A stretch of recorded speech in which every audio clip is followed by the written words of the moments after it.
Buongiorno, sono Matteo Bianchi. Ho un appuntamento per il colloquio. Buongiorno, si accomodi pure. Chiuda la porta alle sue spalle, per cortesia. Certo, faccio subito. Ho qui il suo curriculum vitae. Vedo che si è laureato con il massimo dei voti. Sì, mi sono laureato il mese scorso in finanza aziendale. Bene, ma i bei voti all'università non sempre si traducono in buone performance qui. Ne sono pienamente consapevole. Proprio per questo sono molto motivato a mettermi alla prova.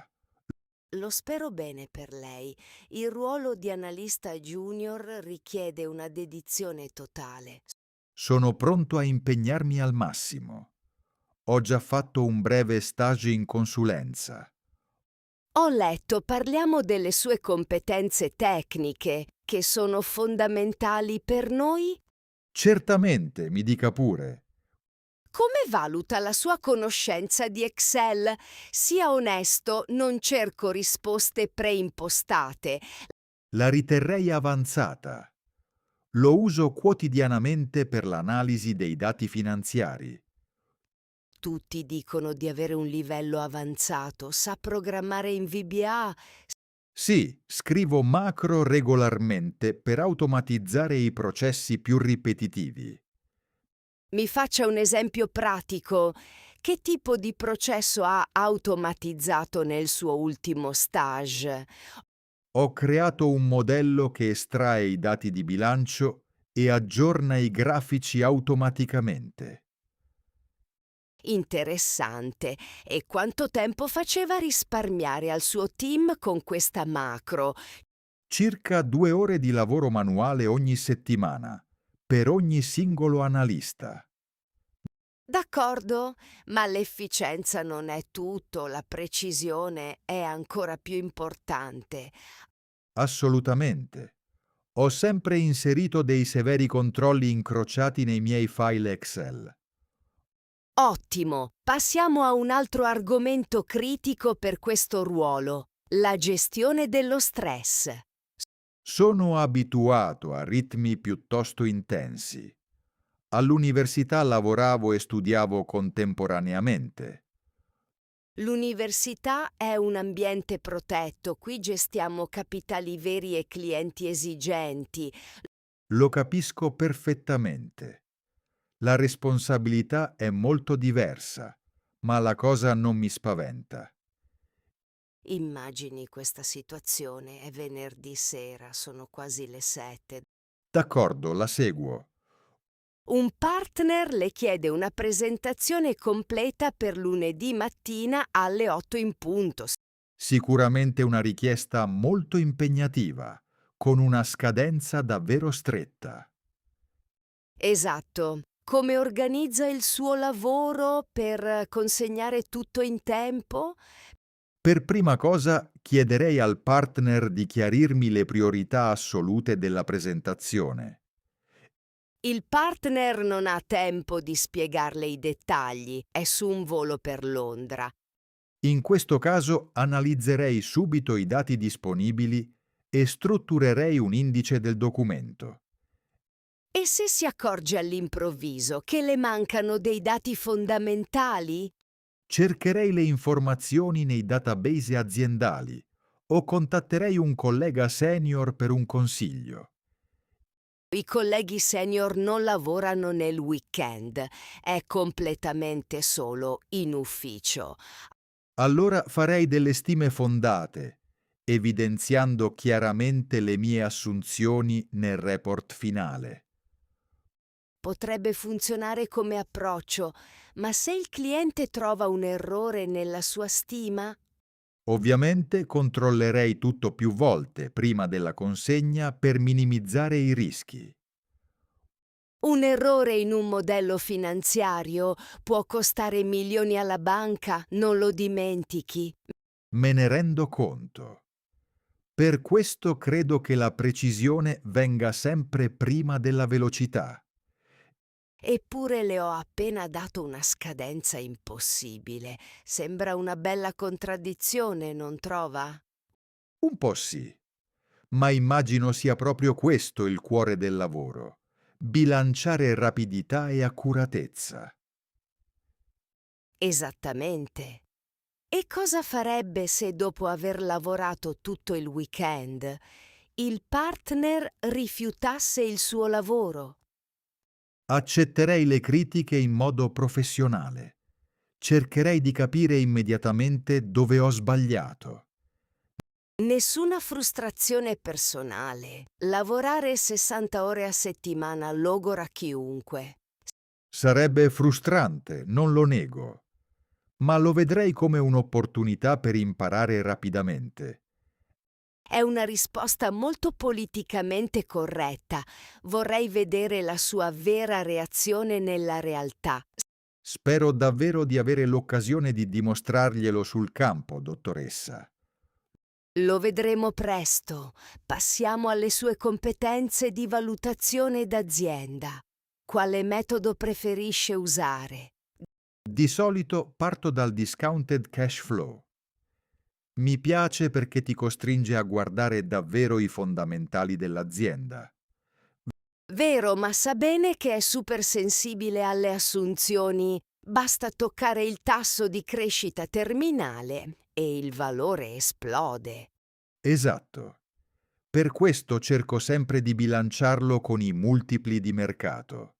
Serve per non perdere il contatto con la realtà.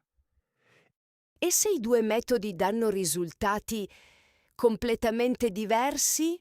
Capita spesso cosa fa in quel caso? Lì diventa interessante. Vuol dire che il mercato sta apprezzando qualcosa che i flussi di cassa non vedono. O viceversa.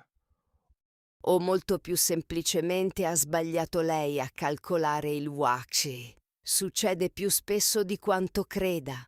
Senz'altro un errore di calcolo è sempre dietro l'angolo. Ma proprio per evitarlo faccio diverse analisi di sensibilità. Mi sembra sensato. Senta, ha mai dovuto difendere i suoi numeri davanti a un cliente che non era d'accordo? Sì, mi è successo durante l'ultimo stage.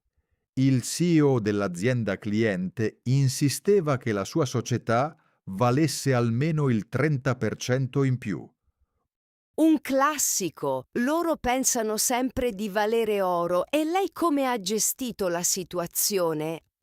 Ho mantenuto la calma e gli ho mostrato i dati nudi e crudi. I multipli del suo settore erano in calo da 6 mesi. E l'ha presa bene? Di solito tendono a offendersi. All'inizio si è un po' irrigidito, lo ammetto, ma poi, scorrendo il modello insieme, ha capito che era solo matematica, niente di personale. Ottimo approccio. Qui da noi i clienti sanno essere particolarmente esigenti. Serve avere la scorza dura. Me lo immagino. Ma credo che spiegare i passaggi logici con trasparenza paghi sempre alla fine. Concordo. Passiamo a lei. Ha qualche domanda per me? Sì, ne avrei un paio. Innanzitutto, com'è strutturato il team in cui verrei inserito se passassi la selezione? È un team relativamente piccolo, siamo in 6, lavoriamo a stretto contatto, quindi c'è molta esposizione. Interessante. Questo significa che anche i junior partecipano prima o poi alle call con i clienti. Non il primo mese, ma dopo un po', sì. Dipende tutto da quanto velocemente si rende autonomo nel lavoro. È esattamente quello che speravo. Vorrei imparare il più possibile osservando chi gestisce le negoziazioni. L'atteggiamento è quello giusto. Ma si prepari perché i ritmi, come le dicevo prima, sono davvero pesanti. Non mi spaventa la fatica, dottoressa, anzi mi stimola a dare di più. Lo dicono tutti all'inizio, vedremo. C'è qualcos'altro che vorrebbe sapere. Forse un'ultima cosa. Qual è la sfida più grande che il vostro dipartimento sta affrontando in questo periodo? Senza dubbio l'integrazione dell'intelligenza artificiale per l'analisi dei dati. Stiamo cercando di snellire tutta la fase di due diligence. Molto attuale come tema. È un ambito su cui mi tengo molto aggiornato. Magari potrei dare una mano a testare qualche nuovo tool. Sarebbe utile. I ragazzi più giovani spesso ci aiutano a capire quali strumenti funzionano davvero. Mi farebbe molto piacere.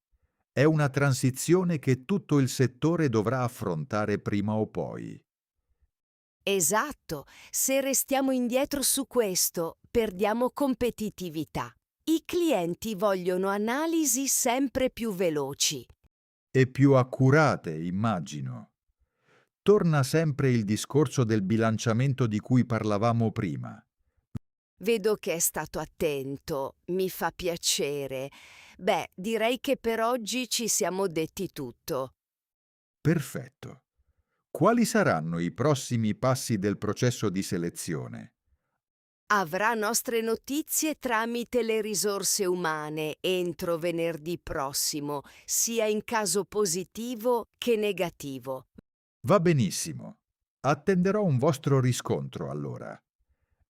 Le anticipo che se dovesse passare questo turno ci sarà da fare un caso di studio pratico di 3 ore.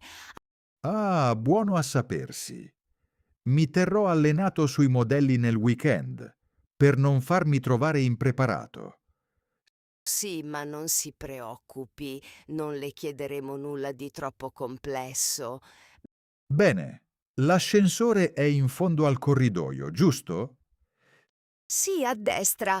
Tenga, questo è il mio biglietto da visita. La ringrazio. Lo metto subito via in modo da non perderlo. Se ha bisogno di chiarimenti sull'iter, contatti pure HR.